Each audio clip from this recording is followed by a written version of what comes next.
జానకి జానకి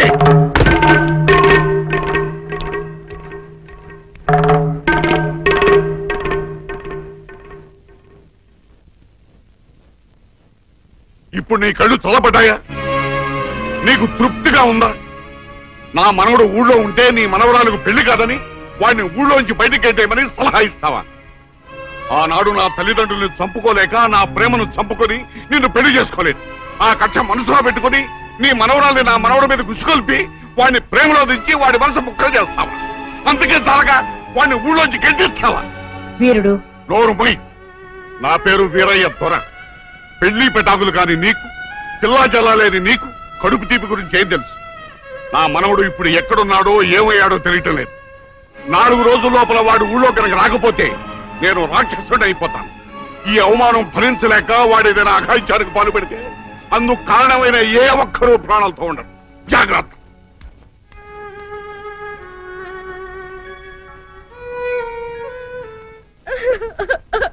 అక్క ఏంటే ఏమైందే?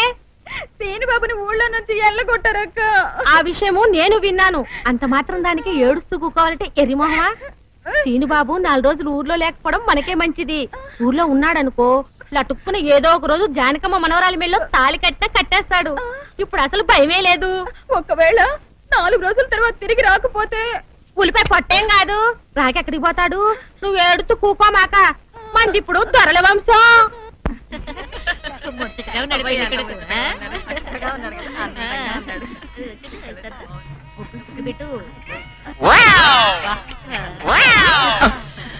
ఇదేమిటి? ముక్క మీద నల్ల చుక్క కదా పెట్టాలి, తెల్ల చుక్క పెట్టారేమిటి? నల్ల బొట్టు పెడితే నీ రంగులో రంగు కలిసిపోద్ది. నువ్వు పొగ్గుకుంటావు కదా, అందుకే నేనే తెల్ల చుక్క పెట్టమన్నా. అందరికి కాఫీ టిఫిన్ అవి అందేలేదు చూడు. అదేమిట్రా కళ్యాణ మంటపం ఇంకా రెడీ కాలేదు? ఇటీ తీసుకోండి.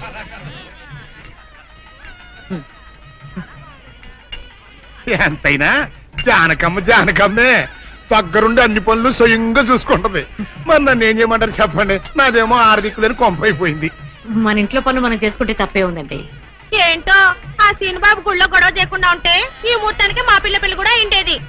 ఈ ముహూర్తానికి ఎందుకులేండి, మాది అసలే దొరల వంశం. పొట్లకేం కాదు. అమ్మా సుందరి, అమ్మా సుందరి. ఏంటమ్మా ఏమైంది? ఏమోనండి, ఉన్నట్టుండి కళ్ళు తిరిగి పడిపోయింది. సుందరి రండి, పాపం ఉన్నట్టుండి పిల్ల కింద పడిపోయిందండి. మీరు చూడండి.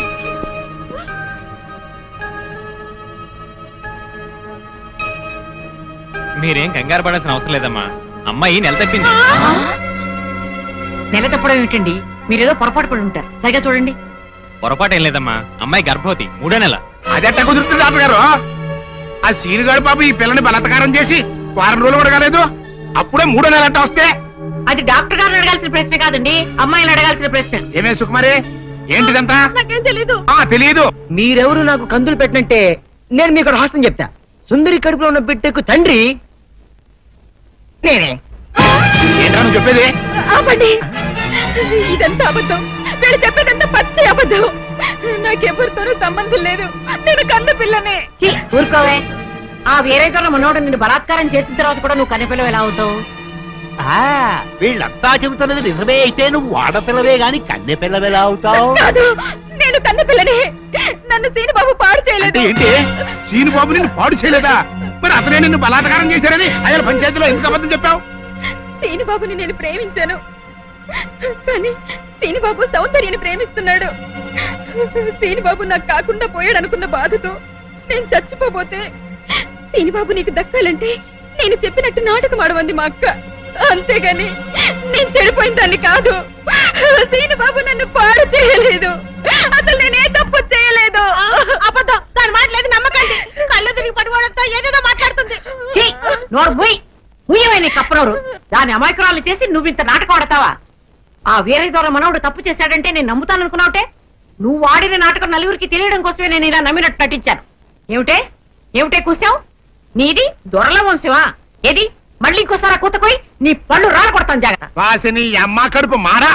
నువ్వు చెప్పిన మాటలన్నీ నిజమని నమ్మి బంగారు లాంటి కుర్రోణ్ణి అనరాని మాటలన్నీ అన్నాను కదంటే మచ్చలేని నా పంచాయతీ ప్రెసిడెంట్ పోస్ట్ లో తప్పుడు తీర్మానం చేశాను కదంటే, అయితే ఇప్పుడు అందరి ముందు సరైన తీర్మానం చెబుతున్నాను. ఏరైదోరా మనవడు నిర్దోషి అని తేలిపోయింది కాబట్టి ఈ సప్పిడి సుకుమారి చెల్లెల్ని ఆ బాబు పెళ్లి చేసుకోవాల్సిన అవసరం లేదు. అంతేకాదు ఈ సప్పిడి సుకుమారి తను చేసిన తప్పుకి ఈ గ్రామ పంచాయతీకి 10,000 రూపాయల జరిమానా కట్టాల్సిందే. అమ్మ జానకమ్మ, నీ మూలంగా నేను చేసిన తప్పు దిద్దుకునే అవకాశం కలిగిందమ్మా. నీ మేలు మర్చిపోలేను. సుందరి,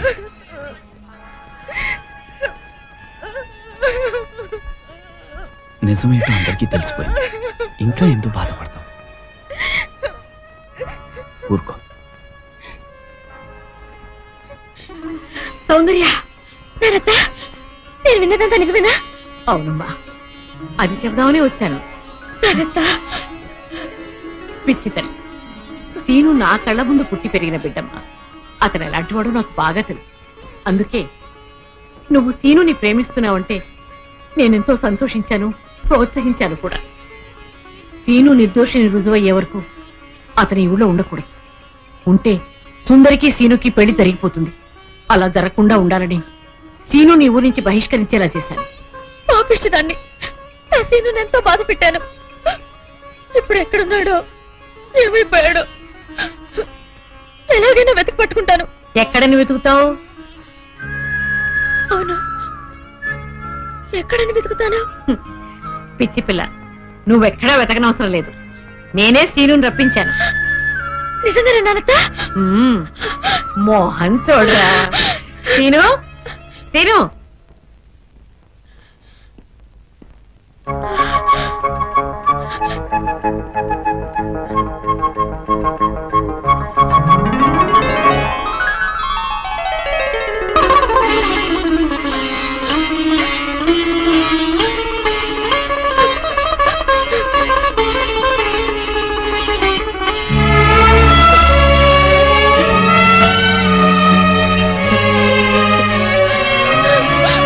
సుందర్య,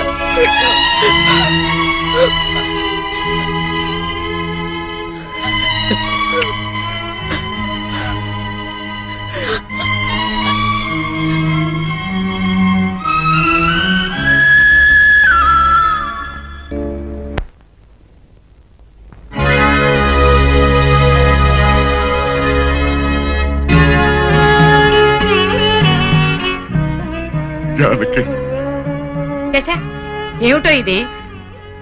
ఊరంతా వెలివేసిన నా మనవణ్ణి నువ్వు ఒక్కదానివి వెనకేసుకొచ్చావు తెలియక. నేను నానా మాట్లాడినాను, నన్ను క్షమించు అంటావు అంతే కదా?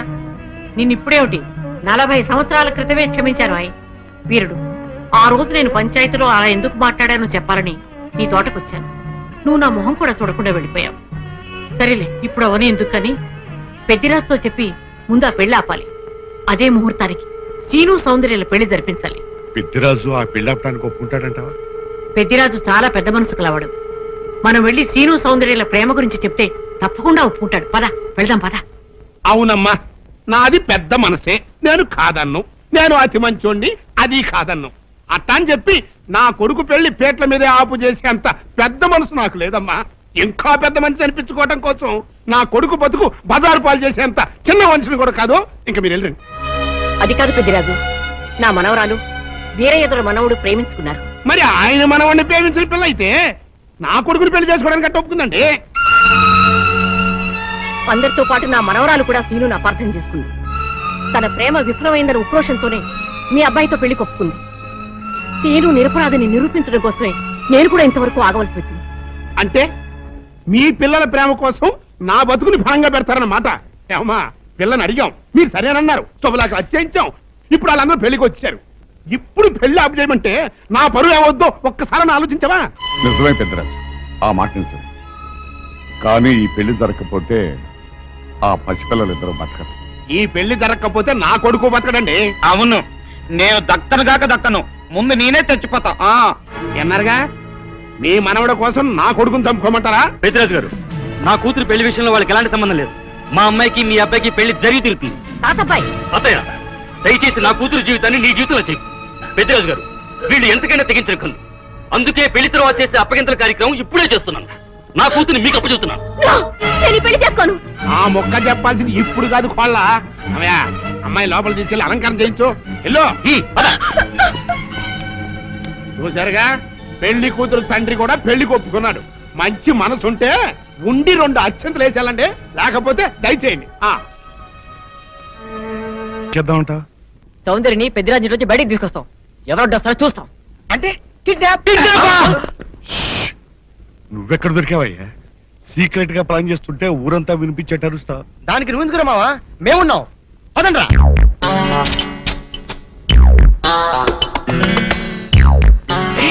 నువ్వు రావద్దు, నువ్వు ఇక్కడే ఉండవు.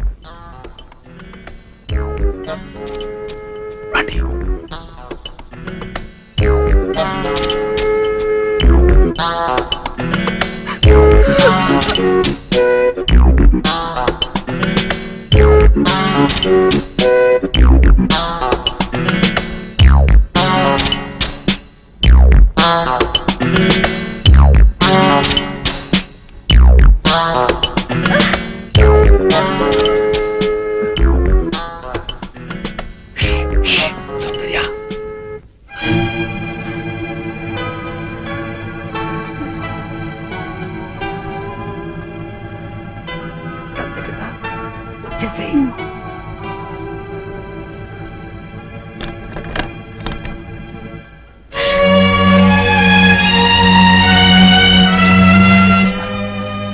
నువ్వు ఇప్పుడు వేసుకుని నువ్వు వెళ్ళిపో. మిగతా నేను మేనేజ్ చేస్తాను. రా రా.